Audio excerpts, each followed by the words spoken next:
Marthoma സഭാധ്യക്ഷൻ doctor Theodosius Marthoma മെത്രാപ്പോലിത്തയാണ് ഇപ്പോൾ നമ്മോടൊപ്പം ഉള്ളത്. കേരളത്തിൽ ലോക്സഭാ തെരഞ്ഞെടുപ്പ് വരാൻ പോകുന്നു. നിരവധി വിഷയങ്ങളുണ്ട് ജനങ്ങൾക്ക് മുന്നിൽ. ഏറ്റവും പ്രധാനപ്പെട്ടത് വിലക്കയറ്റമാണ്. സപ്ലൈകോയിൽ സാധനങ്ങൾ കിട്ടാനില്ല. സാധാരണക്കാർ വളരെയധികം പരാതികൾ പറയുന്നുണ്ട്. ഈ വിഷയത്തിൽ ആരാണ് കുറ്റക്കാർ? ജനപ്രതിനിധികളെ തെരഞ്ഞെടുക്കുന്നതായിട്ടുള്ള ഒരവസരമാണ് പാർലമെന്റ് ഇലക്ഷൻ എന്ന് പറയുന്നത്. ജനപ്രതിനിധികൾ ജനങ്ങളുടെ നന്മയ്ക്കായിട്ട് പ്രവർത്തിക്കേണ്ടവരും ദേശത്തിന്റെ അഭിവൃദ്ധിക്കായിട്ട് സമയം ചെലവിടേണ്ടതുമായ ആളുകളാണ്. ഇപ്പോൾ വിലക്കയറ്റത്തെക്കുറിച്ച് പറയുകയുണ്ടായി. അത് സാധാരണക്കാർക്ക് ജീവിക്കുന്നതിന് ബുദ്ധിമുട്ടുള്ളതായുള്ളൊരു കാര്യമാണ് എന്നതാണ് അത് സൂചിപ്പിക്കുന്നത്. വിലക്കയറ്റം കൊണ്ട് സാധനം വാങ്ങിക്കുന്നതിനായിട്ടോ വീട്ടിലുള്ള ആളുകൾക്ക് ആഹാരം നൽകുന്നതിനായിട്ടോ തങ്ങളുടെയൊക്കെ ദൈനംദിന കാര്യങ്ങൾ ക്രമീകരിക്കുന്നതിനായിട്ടോ സാധിക്കാതെ പോകുന്നു. താഴേക്കിടയിലുള്ള മനുഷ്യർക്ക് പ്രയാസമുളവാകുന്നതായ എല്ലാ സാഹചര്യങ്ങളിലും എല്ലാ MLA-മാർക്കും MP-മാർക്കും വളരെയേറെ ചുമതലയുണ്ട് എന്നത്ര ഞാൻ കരുതുന്നത്.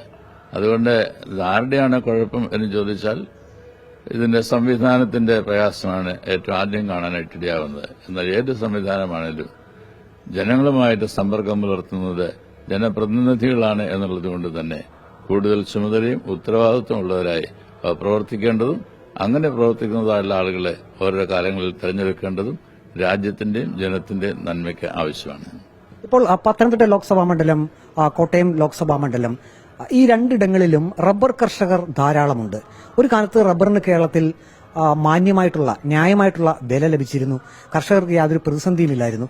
ഇപ്പോൾ ഒരു പതിറ്റാണ്ടിലധികമായി റബ്ബർ കർഷകർ വളരെയധികം ദുരിതത്തിലാണ്.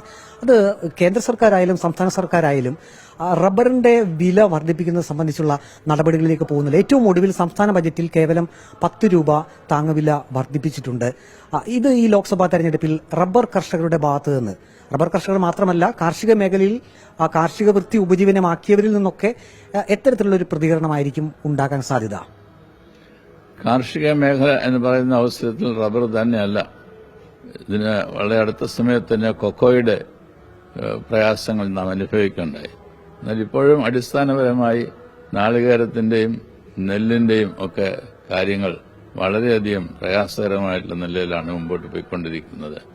കർഷകർ ഒരു വർഷം മുഴുവൻ അധ്വാനിച്ച് തങ്ങൾക്കുള്ളതായുള്ള പണവും ചെലവാക്കി വളവും ഇട്ട് നോക്കി കാത്തിരിക്കുന്ന അവസരത്തിൽ ലഭിക്കുന്നതായിട്ടുള്ള വിളവുകൾ അത് വിപണിയിൽ എത്തി നല്ല വില കിട്ടിയാൽ മാത്രമേ തുടർന്നും ഈ കൃഷിക്കാര്യങ്ങൾ ക്രമീകരിക്കുന്നതിനായിട്ട് അവർക്ക് സാധിക്കുകയുള്ളൂ. അപ്രകാരം ഉള്ള ക്രമീകരണം ലഭ്യമായി തീരുമാനക്കാരണം താങ്ങുവില നൽകേണ്ടതായുള്ള അവസരങ്ങളിൽ താങ്ങുവില നൽകുന്നതിനായിട്ട് ഗവൺമെന്റ് കൂടുതൽ ശ്രദ്ധിക്കേണ്ടതായുള്ള ആവശ്യകതയുണ്ട്. നാമധേയമായിട്ടുള്ള താങ്ങുവില കൊടുക്കുന്നതുകൊണ്ട് മാത്രം കടക്കണി തീരുകയില്ല. വളരെ അടുത്ത സമയത്ത് അനേകം കർഷകരെ ആത്മഹത്യ ചെയ്തതായിട്ടൊക്കെ കേൾക്കുകയുണ്ടായി. സംവിധാനമില്ലാഞ്ഞിട്ടല്ല, സംവിധാനം ശരിയാതെ പ്രവർത്തിക്കുന്നില്ല എന്നുള്ളതുകൊണ്ടാണ്. ജനങ്ങൾക്ക് കിട്ടേണ്ടതായുള്ള പണം സമയത്ത് കിട്ടുന്നില്ല എന്നുള്ളതുകൊണ്ടാണ്. അവർക്ക് കൃഷി ഇറക്കേണ്ടതായുള്ള അവസ്ഥയിൽ കൃഷി ഇറക്കാൻ കഴിയുന്നില്ല എന്നുള്ളതാണ്. അതുകൊണ്ട് ഈ കർഷകരുടെ ആവശ്യങ്ങളെ നേരെ നോക്കിക്കണ്ട് അവരുടെ ഓരോ അവസരങ്ങളിലും കൂടെ ഇരുന്ന് അവരെ പ്രോത്സാഹിപ്പിക്കുകയും അവരുടെ പ്രയത്നങ്ങൾക്ക് തക്കതായിട്ടുള്ള കൂലി കിട്ടുന്നു എന്നത് മനസ്സിലാക്കി ജനങ്ങളെ സേവിക്കുകയുമാണ്, ശുശ്രൂഷിക്കുകയുമാണ്, അവർക്ക് ആവശ്യമായുള്ള കരുതൽ നൽകുകയാണ് എല്ലാ ജനപ്രതിനിധികളും സർക്കാരുകളും ചെയ്യേണ്ടത് എന്നത് ഞാൻ കരുതുന്നു. NDA നേതൃത്വം, പ്രത്യേകിച്ച് BJP നേതൃത്വം കഴിഞ്ഞ കുറെ കാലമായി ക്രൈസ്തവ വിഭാഗവുമായി കൂടുതൽ അടുക്കാൻ ശ്രമിക്കുന്നുണ്ട്. വിശേഷ സന്ദർഭങ്ങളിൽ അവർ ഭവന സന്ദർശനം നടത്തുന്നുണ്ട്. BJPയുടെ കേന്ദ്ര നേതാക്കൾ തന്നെ കേരളത്തിലേക്ക് എത്തുന്നു. അവർ ക്രൈസ്തവരുടെ വീടുകൾ സന്ദർശിക്കുന്നു. ഒരു സൌഹാർദ്ദപരമായിട്ടുള്ള ഒരു സമീപനത്തിലേക്ക് BJP പോകുന്നു. അത് പ്രത്യേകിച്ചും ഈ പത്തനംതിട്ട ലോക്സഭാ മണ്ഡലത്തിലൊക്കെ NDAക്ക് അത് ഗുണകരമാകുമോ? അത് പാർലമെന്റ് ഇലക്ഷൻ വരുന്നതിന്റെ പശ്ചാത്തലത്തിൽ ചെയ്യുന്നതായുള്ള പല കാര്യങ്ങളും വോട്ടുകൾ കിട്ടുക, ജയിക്കുക, സ്ഥാനത്തെത്തുക എന്നുള്ളതിനെ മാത്രം ലക്ഷ്യമാക്കി ചെയ്യുന്ന കാര്യങ്ങളാണ് എന്ന് എനിക്ക് തോന്നിപ്പോന്നു.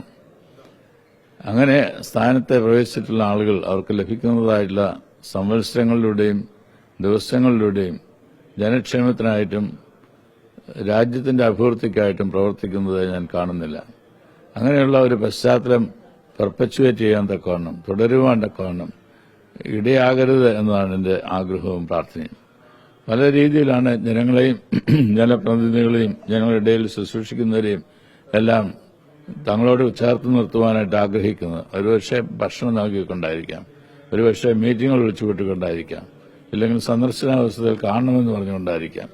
എന്നാൽ ഇതിന്റെ എല്ലാം ആത്യന്തികമായിട്ടുള്ള ആവശ്യം ജനങ്ങൾ, താഴെക്കടയിലുള്ളതായിട്ടുള്ള ജനങ്ങൾ, അവർക്ക് ആവശ്യമായുള്ള ക്ഷേമം നൽകുക എന്നുള്ളതാണ്. ഏത് പാർട്ടി എന്നുള്ളതിനേക്കാളൊക്കെ ഉപരിയായി ജനങ്ങൾക്ക് ജീവിക്കുവാൻ സാധിക്കുന്നതായുള്ള സാഹചര്യം ഒരുക്കി കൊടുക്കുകയും ജനങ്ങൾക്ക് പ്രവർത്തിക്കുവാൻ തക്കവണ്ണമുള്ള സാഹചര്യം സൃഷ്ടിക്കുകയും ജനങ്ങളുടെ ജീവിതം കൊണ്ട്, പ്രവർത്തനം കൊണ്ട് സമൂഹത്തിനും രാജ്യത്തിനും അഭിവൃദ്ധി ഉണ്ടാവുകയും ചെയ്യുന്നതായുള്ള കാര്യങ്ങളിലാണ് കൂടുതൽ ശ്രദ്ധിക്കുന്നതിനായിട്ടുള്ളത്.